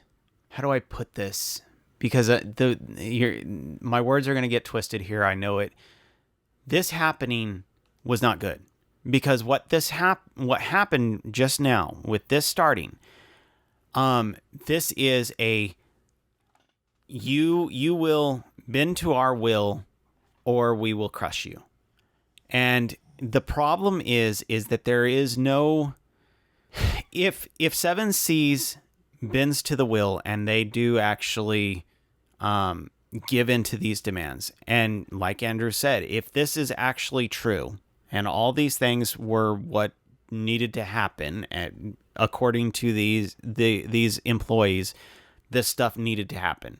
If they bend to the will and they give all this, and Seven Seas was actually making all this money, I guess maybe that's a good thing. But let's say for just thought process sakes only, just a thought experiment, let's say that they are not actually making all this insane amounts of money, and they can't. All these translators say, well, okay, then we go the other way.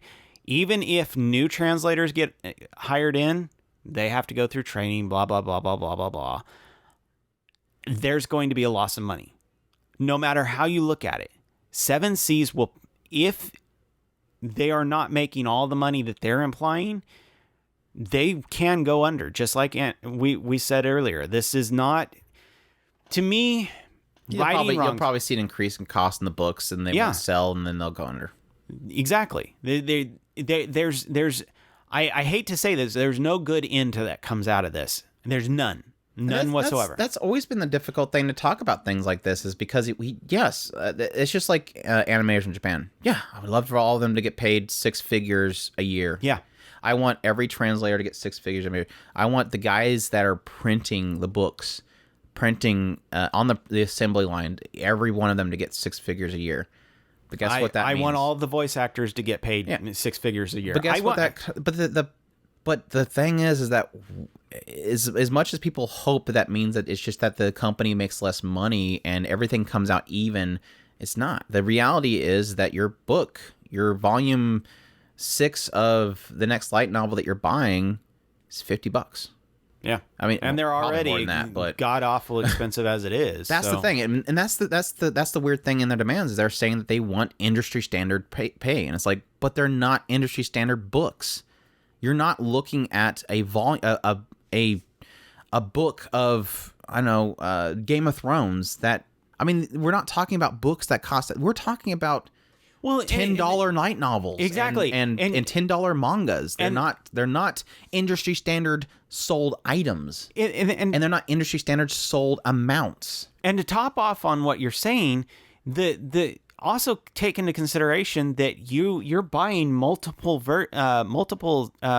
volumes of the same story. So eventually, when it comes down to it, how many books is Mushoku Tensei?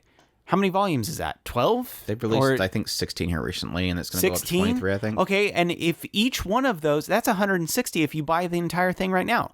Now, imagine if you had to pay $50 of volume. That's a god-awful amount. I mean, you're talking, what, $800? Yeah. I mean, be careful what you're asking for, guys. And people might be fine with that. If you're fine with that in order to get the six figures. I'm not. No, I'm saying that people might be out for that. But it's not. It sounds mean, but it's not the world I'm looking for. Because again, and it's not the world that a lot of people are looking for. And what that's going to turn into is no sales. And that's the unfortunate thing. And that's just the reality that we live in. And that's that kind of rough reality that a lot of people don't really want to accept. That's, again, like the voice actors things for the dubs. They demand more pay and everything. I'd love them to have 6-figure salaries. I mean, that's the pie in the sky. Everybody gets 6-figure salaries. And that might work out for them, but it's not going to work out for your sub. Your sub's going to go up. I mean, something's got to cover that cost. And that means, yeah, maybe we'll get Netflix sub costs for Crunchyroll going forward. I don't know. It's a struggle. That's the whole thing about difficulty of talking about it, because it sounds like you're being the bad guy when you say you can't do that. Like the company can't sustain that, because there's a lot of people out there that just figure it just comes out of the air.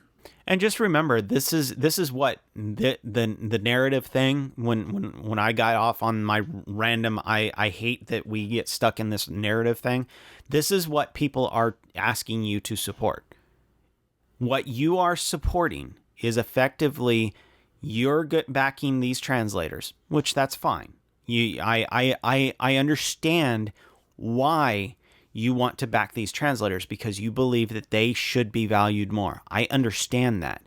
But understand, when you do that, just like the voice actors, and when people get mad at me because I think that they're gatekeeping, because they are whipping people into a frenzy, just like this, they're whipping people into a frenzy so that they go and attack the company, whether you agree with the company or not. They're whipping you into a frenzy so that you attack the company. They win because the company bends to their will. That eventually will end up in whether you agree with what they're doing or not. The voice actors or the translators, the localizers, all these people who are the ones that are talking to you because you think they're a cool guy. You don't know what they're asking these companies behind the closed doors. You don't know what they're saying. Just like we were trying to imply earlier, we don't know what the real story is, where this all came from. Instead, what we see is people have whipped us, quote unquote, normies, if you want to call us that, us people who are on the outside.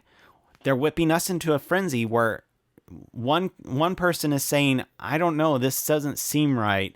I kind of want 7 Seas to survive this, and I'm not real sure if I really agree with what these people are saying. Oh no, well, you just you don't like translators, and you don't like the people who are, so you're automatically an evil person, therefore you need to be trashed.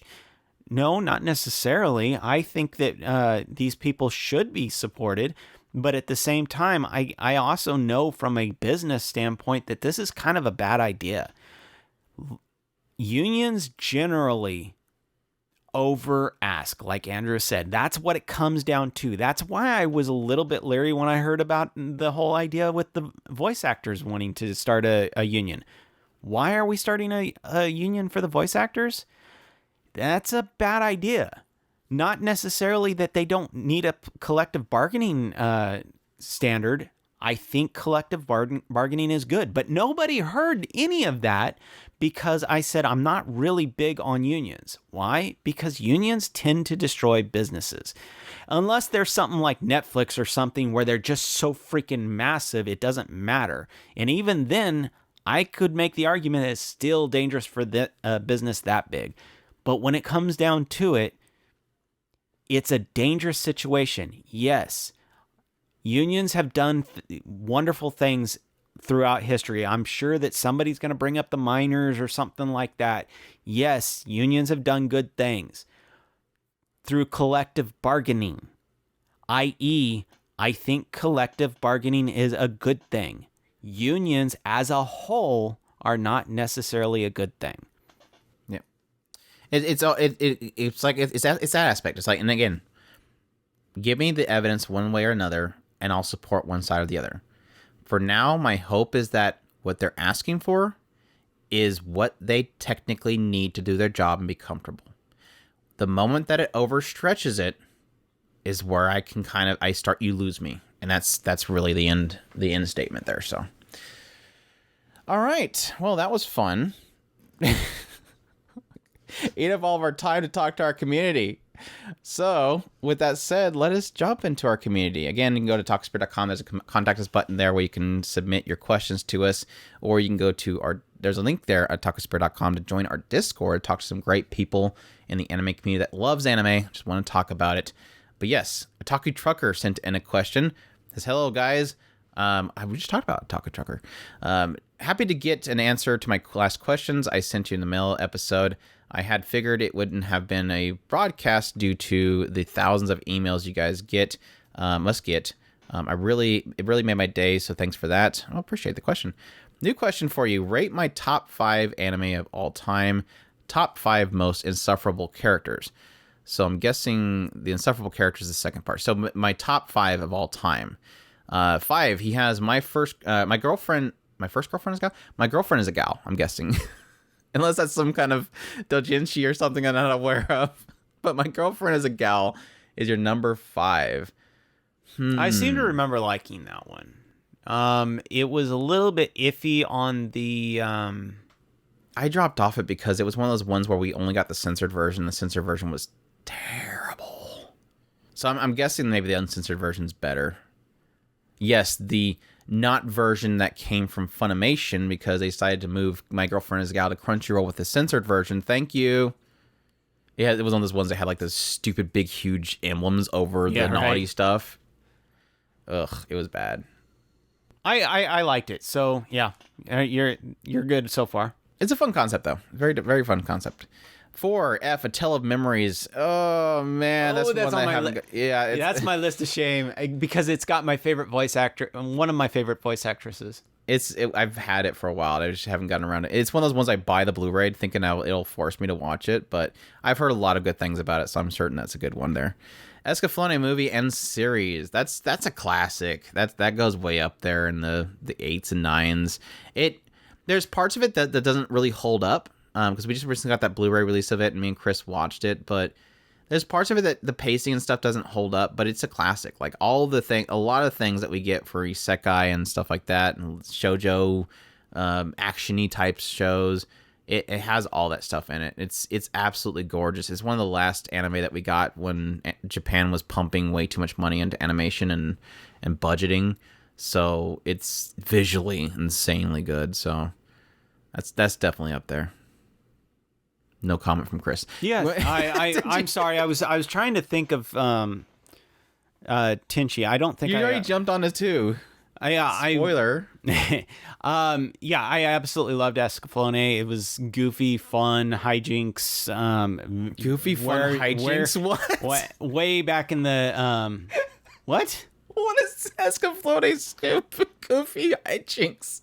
It's about a girl that gets traveled to a world full of war and destruction between 2 nations and some bandit guy. Where's goofy shenanigans? You're thinking Tenchi Moyo. We haven't even got to Tenchi Moyo. No, they had the weird war between the two. The weird goofy shenanigan war. I don't know. I guess I'm thinking of something else. I'm not thinking of Tenchi. I know I'm not. You're thinking of Dual Parallel Worlds. That's what you're thinking of. The one where he gets the isekai to the other world and has to wear the plug suit that makes him look like a girl so that he could pilot the girl-only mechas. What the heck are you talking about? I'm trying to think of something that would be goofy shenanigans and tip and close to Escaflowne. I don't know. I guess I'm thinking of something else. I thought if Escaflowne was the other, it was another show. So I guess I'm apparently. Off, so. Which show are you thinking about? Obviously, you can't figure it out because I was getting ready to say it, and you're getting stuck on the fact that I'm. The one where the guy and the girl and they got sucked through the portal and went to the other world, and at some point they went to a one place. They were going from place to place to figure out how to get back, and one place they were doing the little goofy war where they Oh, you're thinking about it's up there. Has El Hazard. El Hazard, okay. Yeah.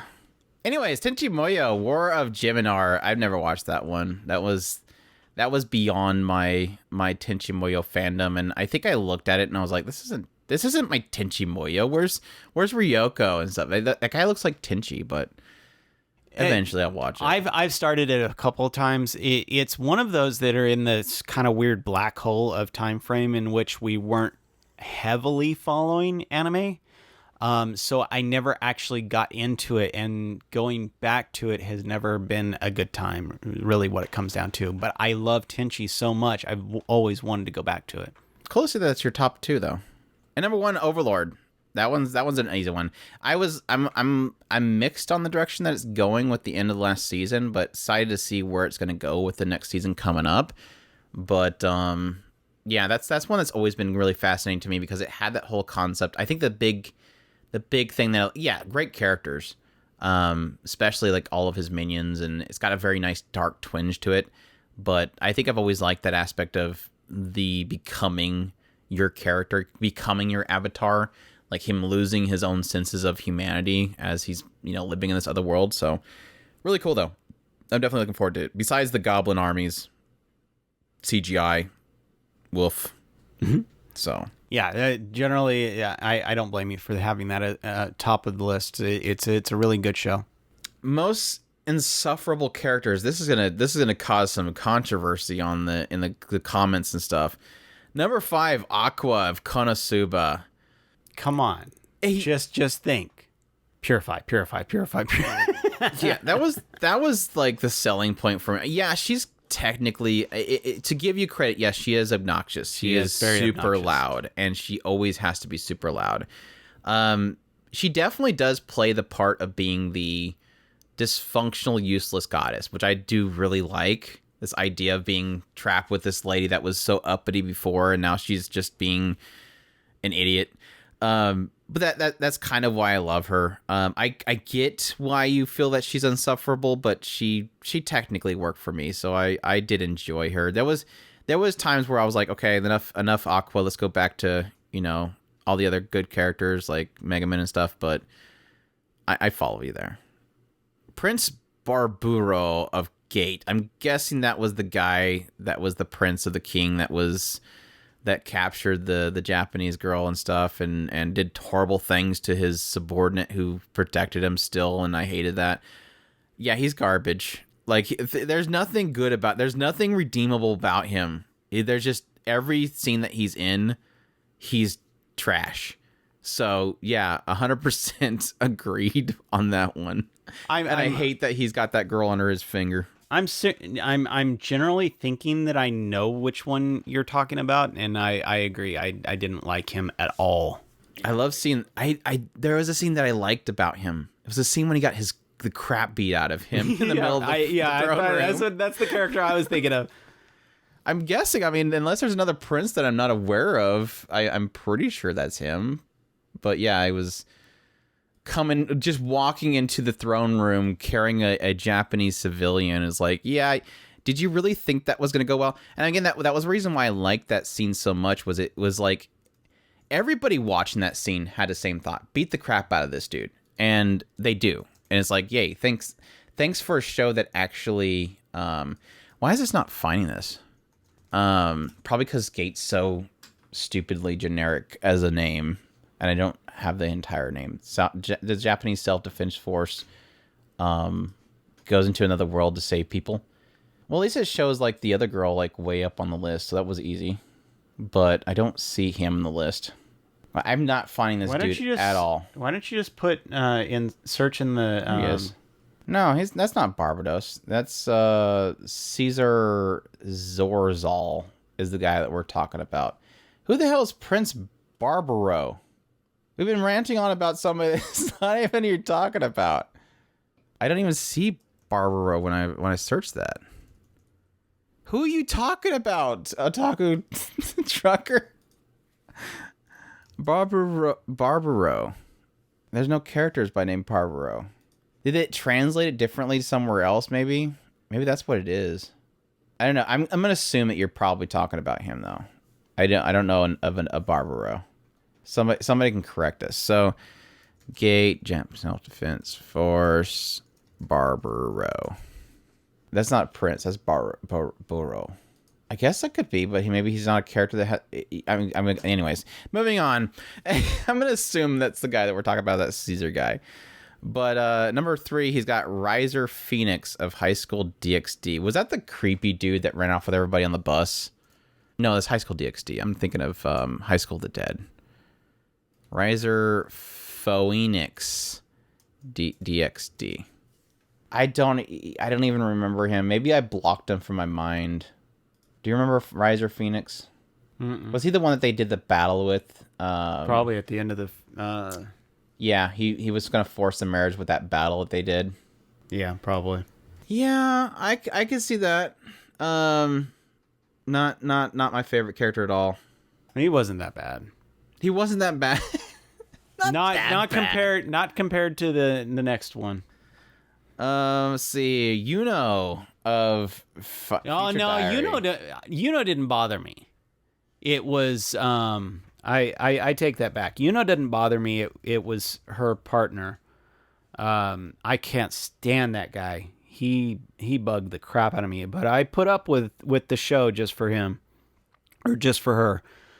I've never been a fan of Yuno. I mean, I understand the whole yandere thing, but I don't know. I think the only thing that really redeemed her is really the end of it. Yuki is his name. I couldn't stand Yuki. I forgot his. I think there's this kind of mixture when it comes to yanderes. Is I think that a lot of people either like yandere characters, like specific yandere characters. I'm not talking about as a whole, because I think there's a lot of yandere characters that I like, and there's a lot that I don't like. And I think it kind of comes down to if you can kind of, a lot of people just love the idea of somebody being deathly in love with them, and so that is kind of the appeal for a lot of people. But there's also the aspect of maybe getting to their story, understanding why they're kind of so drawn to somebody can sometimes be the enjoyment. And there's the aspect of seeing some chick beat the crap or possibly kill somebody that is in the way of their loved one. So I do think that a lot of it comes down to the femme fatale. I really do. I generally like the full devotion of the yandere, and that's always been kind of my favorite thing about them. I've never been big on the psycho side per se, but when it comes down to it, it's kind of a package deal. Either you you go with that or you don't. So it's generally always been kind of and I like mostly because of her, because of the fact that technically she's trying to play this this kind of chess match aspect. That's kind of spoilerish, so bear with it.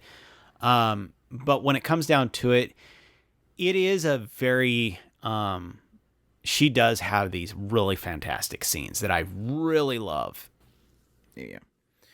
And last one, number 1, his most insufferable character is Subaru from ReZero. I think that was a troll at you, honestly. Probably. I don't know. There's a lot of people that don't like Subaru. I'm a Subaru apologist. It's not to say that I think that he's like great or anything. I think that a lot of people's issues with Subaru is why I think he's a fascinating character. I think a lot of people dropped off of ReZero because of how, especially during the mansion arc, which was like the first point we really seen Subaru being pushed through a grinder. People thought that he got annoying there, and I felt like he made sense. Just like my apologies of me apologizing for, or being an apologist for Shinji of Evangelion is this idea of, he's whiny, he doesn't want to get in the mecha. Well, because if the mecha gets its arm ripped off, he feels like his arm literally got ripped off. Like in his mind is telling him, your arm's gone. And you just felt it remove itself from the socket and the skin tear. It's kind of understandable that he's a little messed up. And I had that feeling with Subaru when he was getting really thrown to the grinder and killed and suspecting friends and having friends turn on him the next time he resets. I understand people's perspective of not liking him as the otaku self and dancing and doing the John Travolta pose and stuff. I don't really care for that side. I think he's eccentric and fun in a way, and that's his character. That's him as a person. I understand people's grievances with that side of him. I don't follow people on the grievances of him as a character when he's put through the grinder. So I've always been kind of middle of the road. I don't hate Subaru, but at the same time, he's not my favorite character in all realms. I feel about with him like I do with Shinji or some of the other characters. Like I said, Yuki. Yuki I really don't like. There's a character in Akinohana that's the same way. He's bordering on that edge of, if it wasn't for the fact that I would, and for those who don't know, Akinohana is one of my favorite stories of all time. I think it's a fantastic story. But when it comes down to it, the main character in that one is very similar in respects of, I wish that they weren't as, to me, they just get a little bit overboard. And it's kind of like with when Andrew brings up the whole melancholy and the self-deprecating and lack of any sense of confidence. Yeah. It's one of those frustrating things that I deal with it in a lot of cases. I don't hold any animus especially when it's a character that technically, like Andrew said, I can make the argument for this, and this. And when you stop and you think about it, yeah, especially since I'm more character driven, I understand the aspect of what Andrew's talking about. If I was to sit there and die over and over and over and over again, I'd be a little bit paranoid when it comes to people who I should be technically trusting. When it comes down to it, characters that you really like doing these kinds of things, you would be a little bit leery of them as well. Or you'd be a little bit whiny when it comes to, like Andrew was saying, your arm is ripping off, you would hurt. Yeah, it would kind of suck. Well, I got a kick out of that with the Subaru things. There was at the time, and again, I'm not sure if Otaku Trucker is his grievances with Subaru is his goofiness or if it's his breaking. Either way, I mean, I understand if people get frustrated with it. Just like I said, my mentality is going in the direction of when I hear people say, I really hate Subaru in this episode because he's all whiny. And it's like, well, have you ever had like a morning star the size of a watermelon, a ball with spikes on it, crush your skull in? I don't know if I would I can't say that I believe his reaction to that is good, is believable or not, because I've never had my face smashed in by a morning star the size of a watermelon. It's hard to understand what somebody would feel having died and then reset and still talk to that person again ever. I mean, the first time I died, I'd be running. Like, I probably would have ditched the mansion. Like, maybe my only way of really thinking that Subaru is an unbelievable character is I feel like I would have left a long time ago. Like, I don't think most people would have stayed in that mansion. Well, when it comes down to it, I personally don't like Subaru because he didn't choose right. That is true. Episode 18. Episode 18.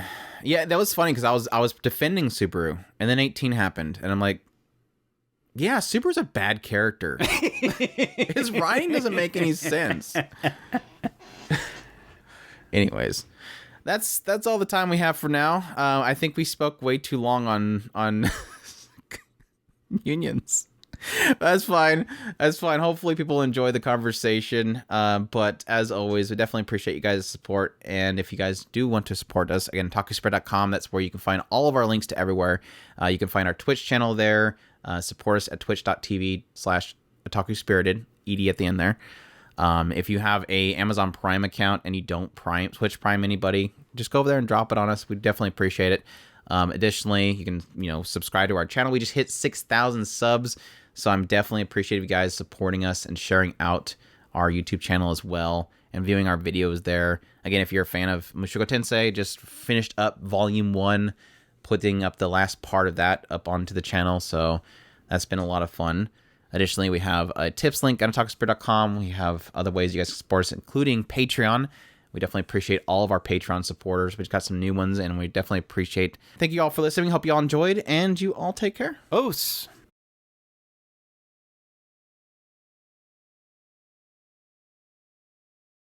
I got mostly caught up on everything last week. I'm up to date on Tomodachi. I can't stand that show. I really can't. It's so bad. I don't know why. I don't know what it is about that show that I hate. It's so hilarious because it's like, did you know that he's murdered somebody before? And everybody's like, oh, you're a murderer? I was friends with a murderer. Well, I'm going to go by myself, so peace out, guys. You're going to leave us behind? It's like, what? What is this? Is this like split personality or just kind of like, I don't know. Oh, yeah, by the way, I love this guy. I can't. The melodrama, I can't. I don't know what it is about that show I hate, and yet I love it at the same time. It's just such... Yeah, I can't.